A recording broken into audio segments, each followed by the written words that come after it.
კოგნიტურ-ბიჰევიორული თერაპია იმ იდეას ეფუძნება, რომ ზოგიერთი სიტუაცია მცდარ რწმენას აღძრავს, რასაც უარყოფითი გავლენა აქვს ჩვენს ფიქრებზე, ემოციებზე, ქცევასა და ფიზიკურ რეაქციებზე. როდესაც ვისწავლით, როგორ ამოვიცნოთ თუ რომელ სიტუაციას მივყავართ მსგავს დესტრუქციულ აზრებამდე, შეგვეძლება ეს სიტუაცია სხვანაირად გავიაზროთ და შედეგად ჩვენი რეაქციების ფორმები შეიცვალოს. ეს თერაპია აქტიურად გამოიყენება იმ ხალხის დასახმარებლად, ვისაც ფობია, დეპრესია, შფოთვა და რაიმე სახის დამოკიდებულება ახასიათებს. კოგნიტურ-ბიჰევიორული თერაპია 1964 წელს არონ თემკინ ბეკმა ჩამოაყალიბა.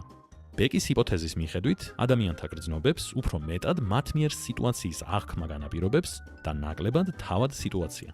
ერთხელ მან დეპრესიის შესახებ ასეთი რამ თქვა: თუ ჩვენი აზროვნება დაბინძურებულია დამახინჯებული სიმბოლური მნიშვნელობებით, არალოგიკური მსჯელობით და მცდარი ინტერპრეტაციებით, მაშინ რეალურად ჩვენ ხვდებით ბრმა და ყრუ.